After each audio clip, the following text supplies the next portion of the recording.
di ko tiitaroo bu baax a baax ndax doomi Mbos laa ñu jël ma teg ma ko kon bokk fii ñuy gërëm monsieur le maire Baye Diop Guène di nuyu le DG Alassane Gueye ak professeurs yi nga xam ne ñoom ñoo yore élèves yi ñooñu fokk ñu dellu leen njukkal ndaxte lii su amee tey professeurs yi ñoo tax mu am tey ak proviseur bi nga xam ne moom moo fi teew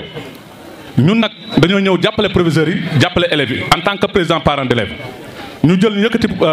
école bi teg ko suñu loxo te fii liñ fi gis dal na suñu xel ndaxte professeurs yi ñu fi gis dañoo ñëw def élèves yi comme seen i doom defuñu leen ay xarit defuñu leen ay kii seen doom lañ leen def di leen jàngal bu ëpp ayib te it kenn mënu leen a fayan yéen ñi su toogee élèves yi toogee fii di am ay résultats yu baax daaw fii kenn rawuñu si département bi Mbos parce que moo jël paie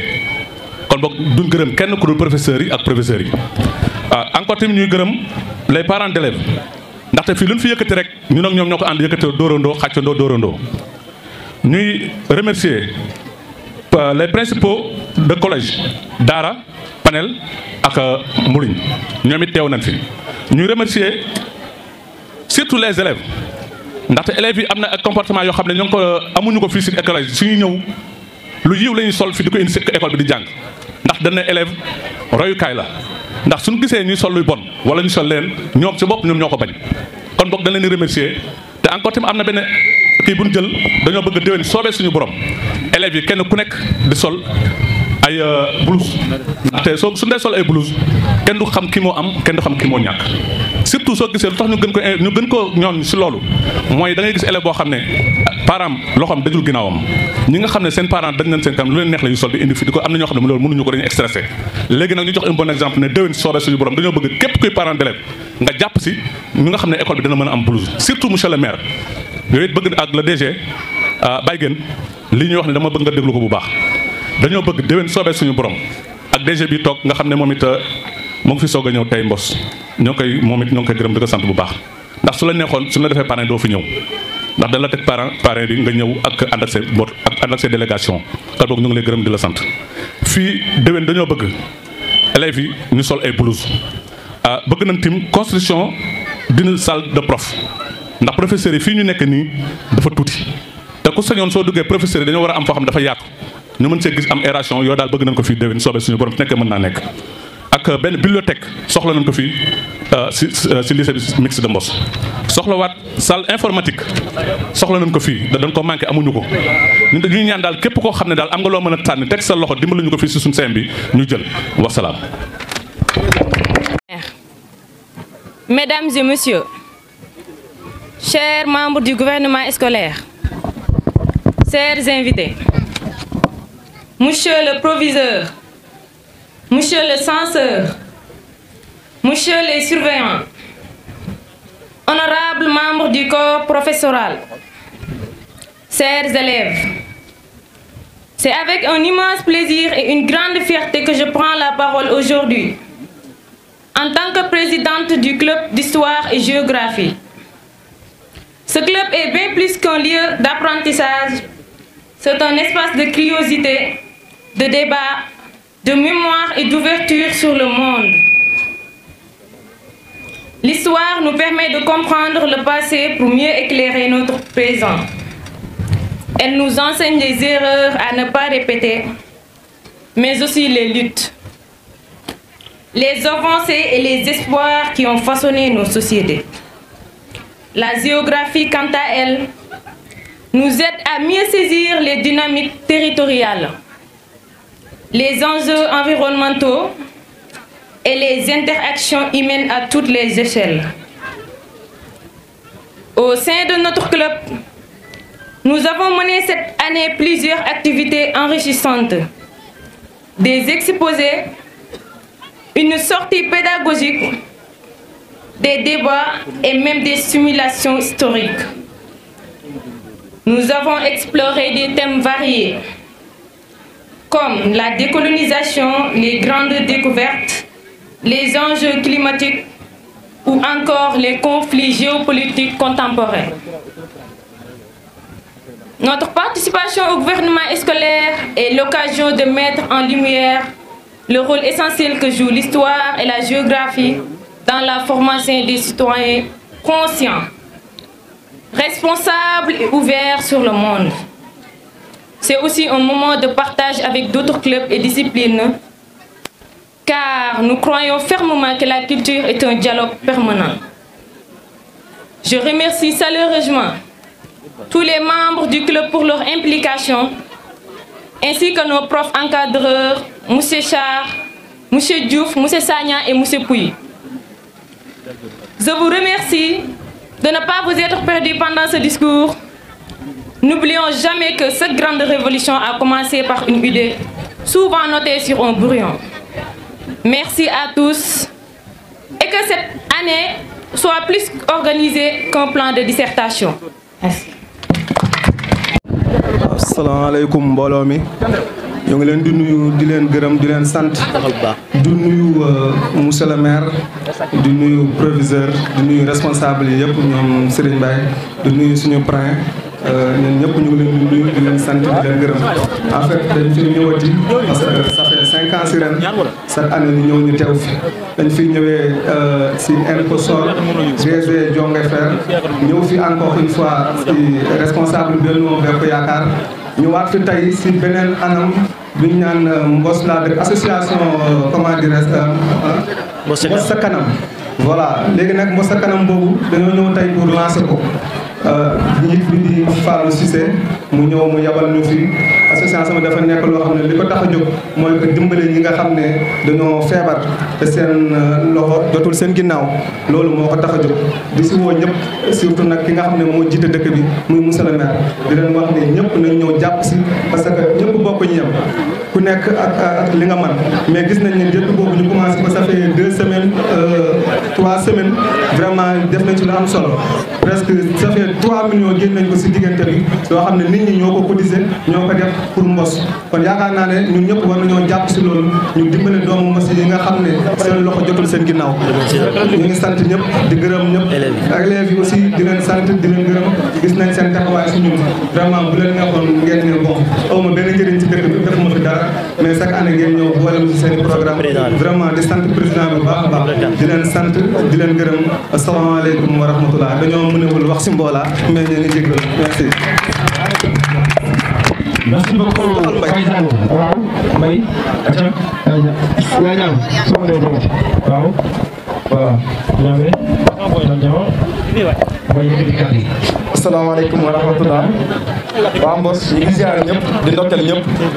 di ñaanal ñëpp yàlla te di sàkk seen ñëpp ñaan. kaddu gi Mbaye Ba xam na ñu gën ko xam ci Mbaye Diallo nekk fii ci diwaanu Mbos. voilà tey nag li Baye Sall yëkkati muy mouvement bi nga xam ne Mbos ca kanam la nga xamante ne biñ ko lancé yàggul parce que ñi nga xamante ne ñoo si yaabooy ku ci mel ne yaay ñaame ak ñenn ci jigéen yi nga xamante ne ñoo nekk ci dëkk bi ñoom ñoo gis ki nga xamante ne dafa nekk koo xamante ne dafa nekkoon en urgence feebar am ay jafe-jafe yoo xamante ne loxoom jotul ginnaaw ñu génn di ko màjjaalal ci mbedd bi yor seen këll di dox ci naaj bu tàng bi di ko màjjaalal pour lan pour rek mën a faj nit ko nga xamante ne dafa feebar te biñ ko commencé ak léegi je pense que ne dañ ko defoon tàmbaloon ci benn mais affaire yi dafa am fu mujj yegg ba ne kon comme que demee na noonu nañ ko def benn mouvement boo xamante ne dafiy nekkal ñi nga xamante ne dañu nekk en urgence léegi nag ci loolu ci am nañ ci je pense que ne 3 cas yoo xamante ne ñu ngi leen di traité ak ñoo xamante ne tamit ñu ngi ci te tamit bëgg na ci ndimbalu bépp Mbos waa képp koo xamante ne yaa ngi biir Mbos rek di yëngatu rek bëgg nañ muy juróom muy ñaar dërëm xeebuñu dara waaw ci département bi fépp foo mën a nekk rek te nga mën ci jàpp ci parce que da ngay sauver une vie te ñëpp xam nañ ci la mooy dimbale doomu aadama même bu dee benn bekki suukar bi ngay jox sax am na loo xamante ne récompense la bu dul fii sax di nga ko am kon nag lépp loo xamante ne ñu mën nañ ko rek ñu def ko suñu njiit nag mu nekk ki nga xamante ne mooy Lamine Wade waaw Lamine Wade moo nekk njiit bi responsable bi nga xamante ne moo yor wàllu extérieur nekk Aboban voilà ki nga xamante ne mooy vice président bi nekk yaa ñaame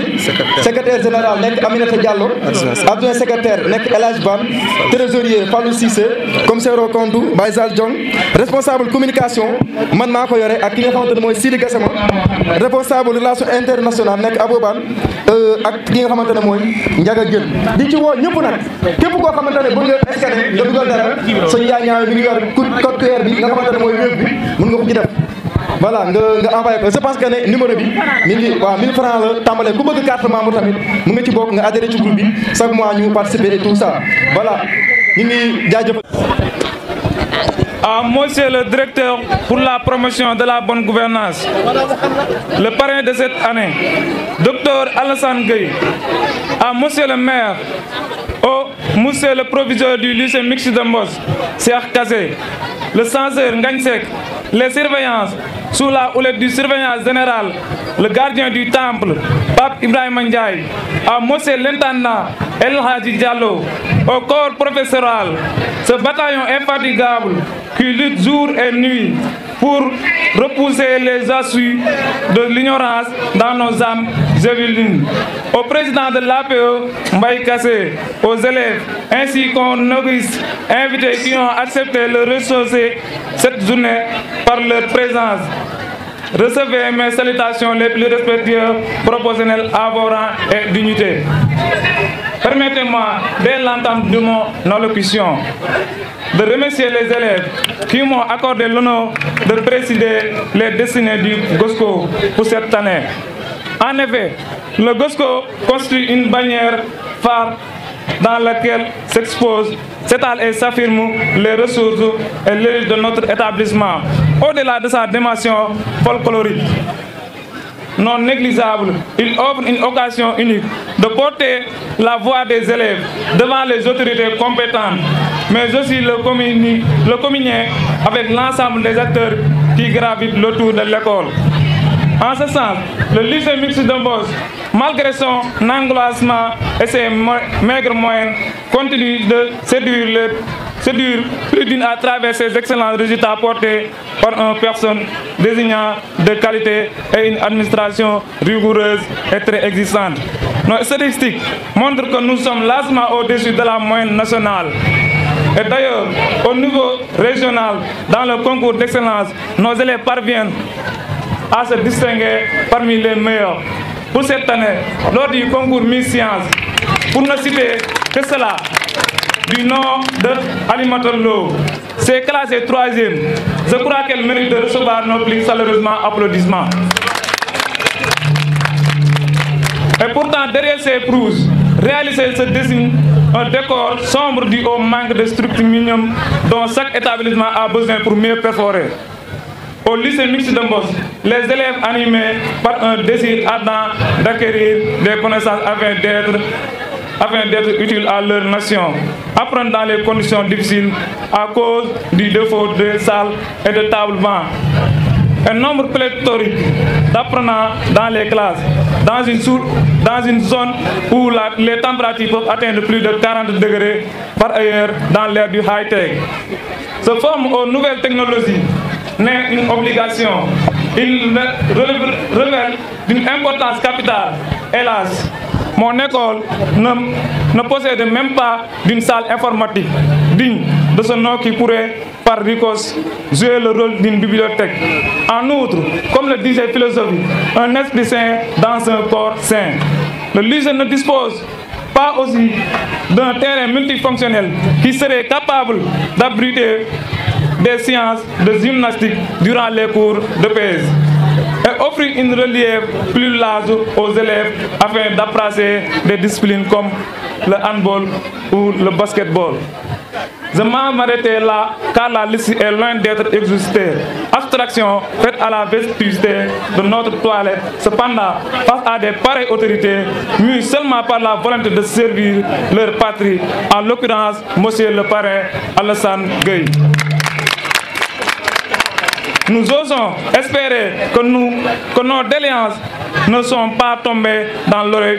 d'un sourd. Certes, l'avenir de toute une notion repose sur sa jeunesse, mais pas n'importe laquelle. Elle repose sur elle doter le caractère noble et d'ambition très élevée dont l'école est le premier artisan. Ainsi, loin d'être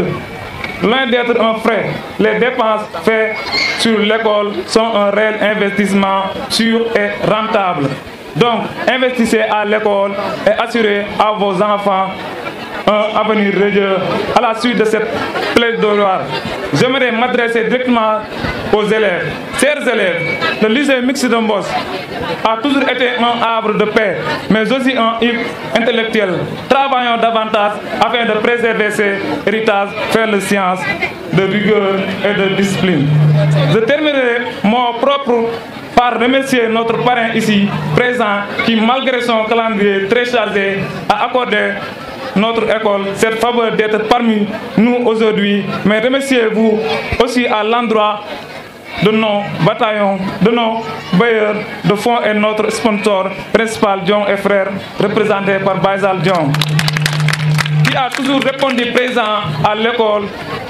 L'association des parents d'élèves n'est pas en reste de par les engagements et leur sens très profond de la responsabilité. Je remercie l'ensemble des membres du gouvernement scolaire, en commençant par le ministre jusqu'au comité d'organisation, et surtout les coordonnateurs, en l'occurrence M. Sagna, M. Fall, M. Diata, M. Faye et M. Si, qui n'ont ménagé aucun effort pour la réussite des activités. Je remercie aussi chaleureusement mes parents et l'ensemble des membres de ma famille dont le soutien inconditionnel est senti à chaque étape de mon existence. Merci pour votre attention.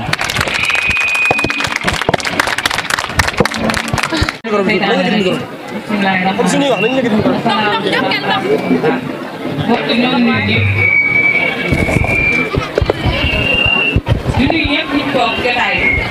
bi professeur Cheikh di am contentement bu baax bu cër bi ñu yëkkati jox ñu ko ñu ngi sant bu baax sant professeurs yi nekk fii élèves yi ñu ngi nuyu ñëpp bu loolu weesoo ñu ngi nuyu monsieur le maire Modou Diop Guène di nuyu DG Alassane Kane ak délégation bi ànd ak moom yëpp di wax ne jërë ngeen jëf. waaw comme ni ngeen ko defee rek chaque année ngeen organisé FOSCOP tuddee ñu ko ñu am contentement bu rëy parce que ñun Mbos rek lañ am. waaw yàlla dogal na ngeen am njiit loo xam ne bu bëgg dëkk bi la Mbos rek moo ko ñor ñun wax dëgg mënuñu koo fay.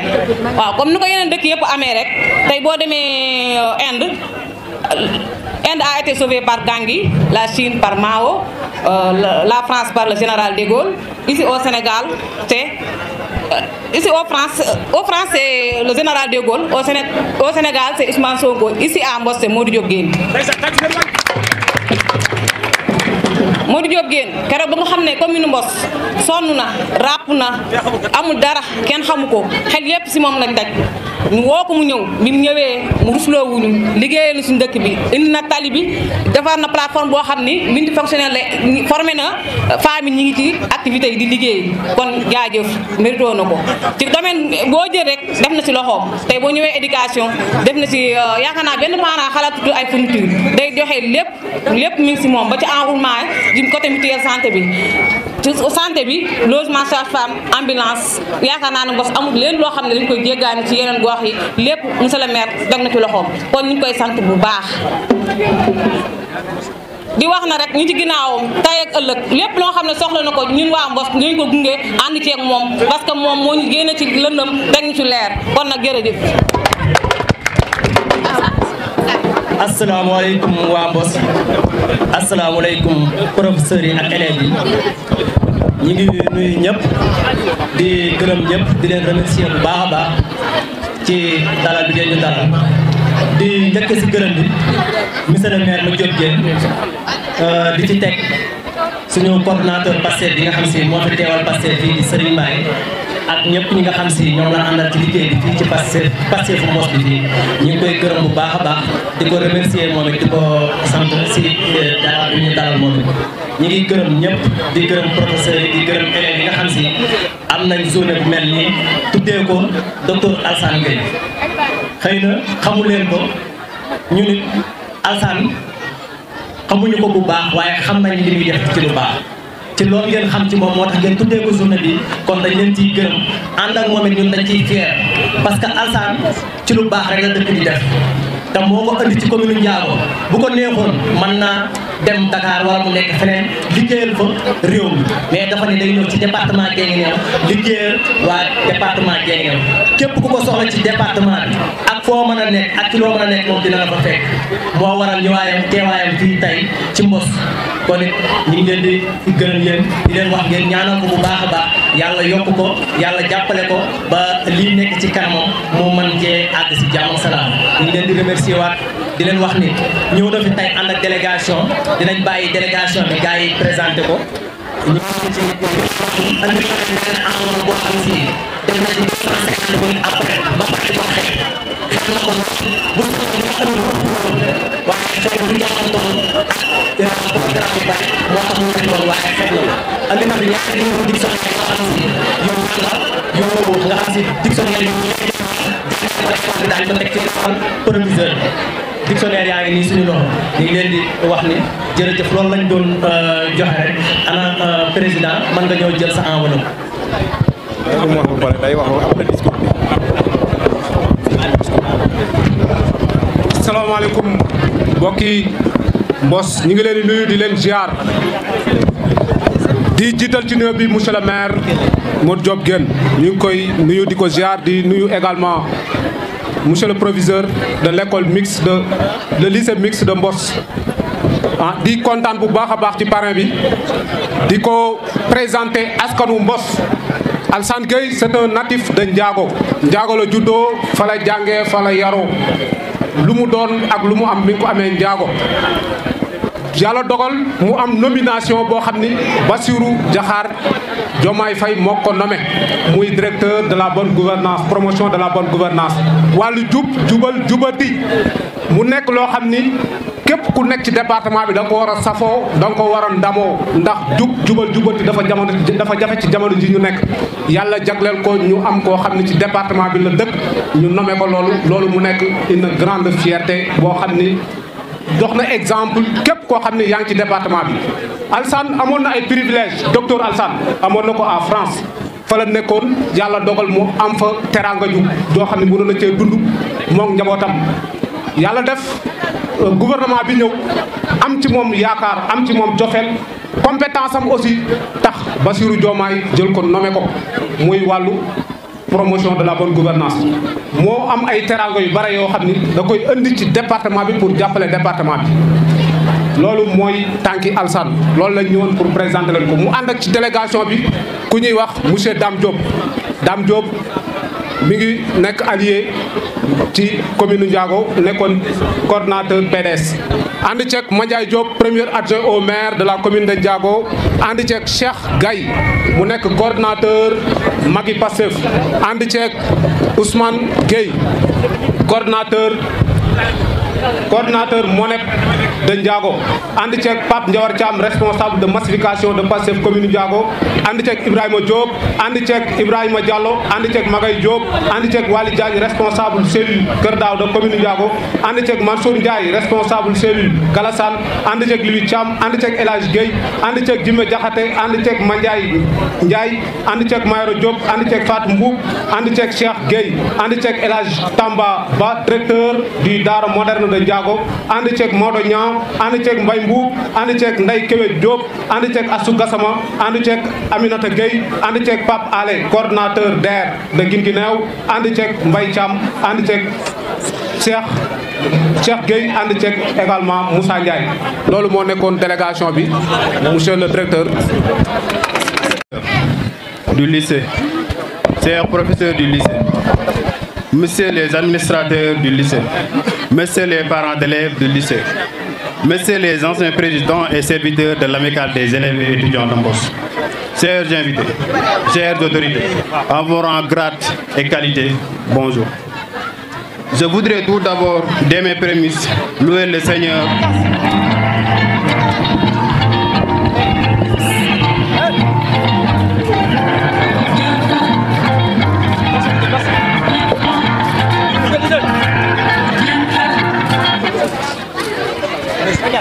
Je voudrais tout d'abord, dès mes prémices, louer le Seigneur, autant de fois qu'il y a de souffle dans l'univers, d'avoir aplani les difficultés, à enchaîner les qualités, afin de nous retrouver à cette fête tant culturelle que pédagogique.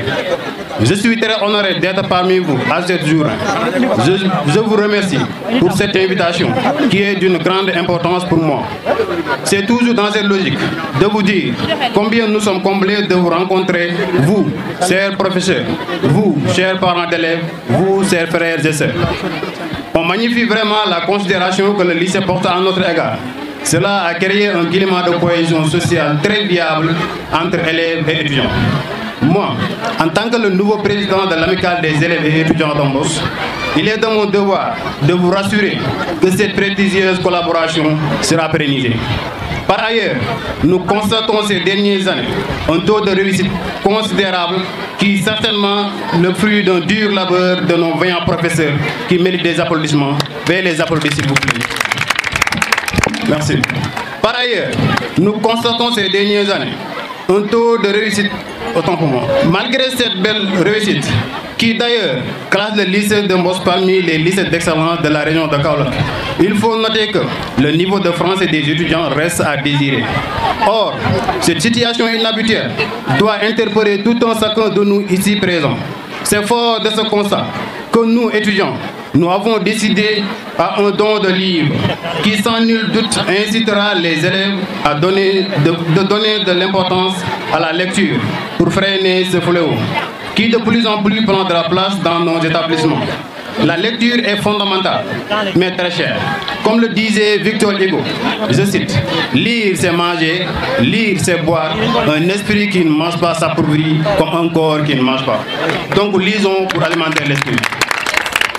De ce fait, nous lançons un appel solennel aux parents d'élèves de mieux se rapprocher des apprenants afin d'apporter des perspectives aux administrateurs dans le but de participer à leur réussite effective. Eu égard de tout ce qui précède, malgré les efforts consentis par toutes les couches, il ne peut y avoir d'évolution lorsque les élèves ne sont pas prêts à saisir l'opportunité qui se présente à leur faveur.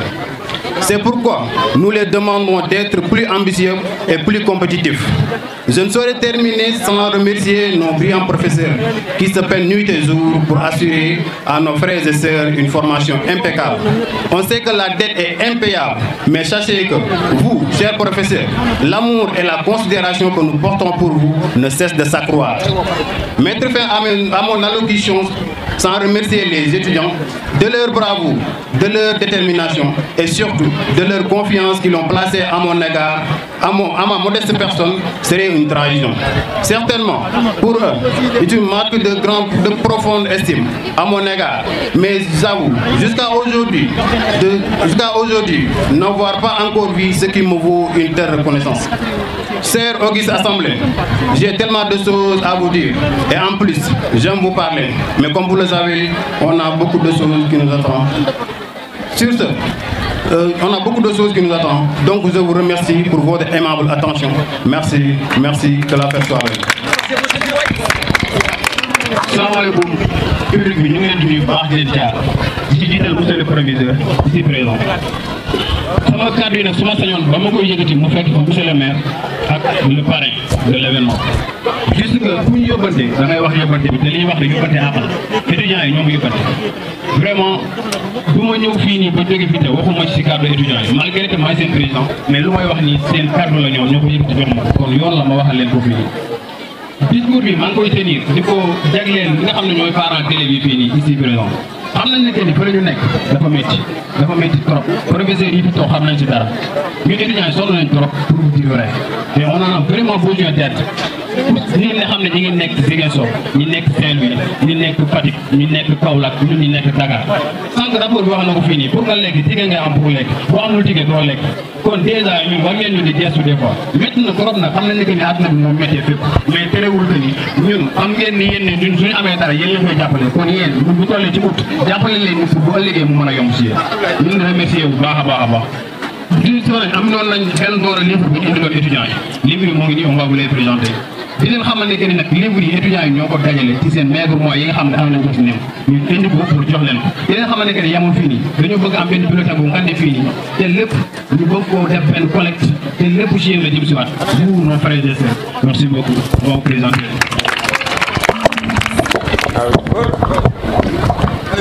Merci beaucoup le président des étudiants. ndaje mi touche à sa fin ñu ñëwaat rek di am un sentiment de satisfaction parce que lii lañ digle woon ak parents d'élèves yi ndax bi ñu waxtaanee ak ñoom ñu ni dañu bëgg a primer les meilleurs élèves lii lañ ci jublu woon. Au total primé nañ 25 élèves je pense que 25 élèves moom bu jógee ci lycée ñi mérité dëgg war nañ cee mën a bokk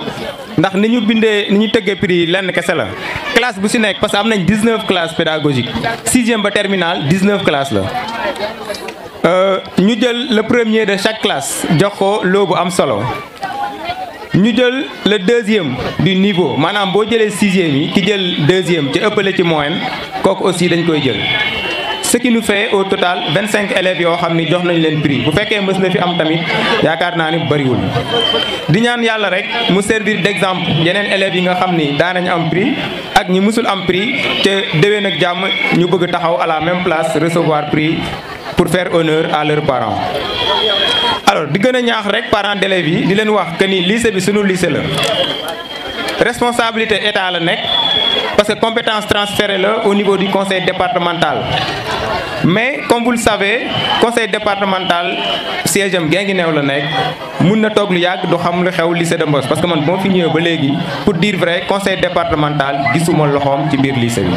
kon duñu toog di ko xaar ndax mun nañ defal suñu bopp ndax élan de solidarité bi nekk ci biir Mboss ñu gis ko bu continuer ñun mun nañ développer suñu bopp duñu xaar kenn ci lenn ndax wala kenn ku ñëw sax danga ñu ci fekk ndax parents d'élèves yi wane nañ ko. bi ma leen ne dañoo bëgg a primer 25 élèves mais lycée amul doole boobu dañu ne ñoom dañ siy jàpp commencé di def ay cotisation ba cotisation yi romb ñaar fukki junni ñun tamit lycée ñu yëkkati somme bu am solo teg ko ci ñu daal di dem Kaolack ci fournisseur bi jëndal élèves yëpp sac yi du saagu kese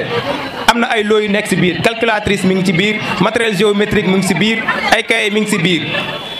meilleur élève bu lycée bi muy Alimatou Lo tablette lañ ko jëndal tablette boo am solo boo xam ne mun na ci def ay kuuram mun na ko jëriñ fii ak ay ati at te bu ñu yàlla dimbalee ëllëg si biir mun nañ dem ba ñëpp ñi nga xam ne jël nañ pay ci seen classe yi ku ci nekk ñu jëndal la une tablette pas une tablette de prestige mais une tablette boo xam ni tablette éducative lay doon pour rien que pour les cours donc ñun defar rek moo ñu tax a jóg te yaakaaruñ ko feneen balaa ñuy yaakaar politique dañuy yaakaar suñu bopp ba pare ndax politiciens yi moom lépp lu mu la defal am na lu mu ciy seen kon ñun nañ jiital suñu bopp ba noppi ku ñëw fekk nu si heureusement que suñu municipalité nag seetaanuñu ndax quoi qu'on puisse dire monsieur le maire Modou Diop Guène mu ngi ñu accompagner rien que cette année il nous a gratifié d'une machine photocopieuse flambant neuf boo xam ne ñu ngi siy toog pendant des années mënuñu ko woon am biñ ko jooytoo daf ñu jëndal une photocopieuse flambant neuf jëndal ko école élémentaire yi mooy waa CODEC kon loolu aussi dañ ko si remercier du politique nag dafa fekk ne rek keneen koo xam ne defal nga ñu lu mel noonu aussi bu mbooloo mi tawee dinañ ko ci wax donc di terminer rek di woowaat parents d'élèves bi di leen ñaax di leen wax ne école baa ngi nii école Mboss la su baaxee Mboss la baaxal su résultat yi baaxee waa Mboss am si ndam su résultat yi bonee aussi ñu xam ni ñun ñoo seetaan école bi ba résultat yi demee ni mu demee parce que examen fin d'année yi mi ngi ñëw ca dañu am ay gan parce que ay correcteurs dañ fiy ñëw président jury dafiy ñëw te ñooñu dañ leen war a accueillir accueil bi nag ça demande des moyens parce que APE bi école dina ko accompagner mais li mu koy accompagner mënul servir séjour bi yëpp donc il faudrait parents yi aussi ñu jàppaat ci comme niñ ko daan defee municipalité yi bu Mboss bu Mbuliñ ak bu Daara yëpp ñu jàppaat ci comme niñ ko doon defee ñu dalal suñuy gan ñu saytul ñu suñuy xale ba ñu am résultat yu mucc ayib yu raw résultat yi ñu amoon déwén kon ñu ngi ciy xaar parents d'élèves yi asalaamaaleykum wa rahmatullah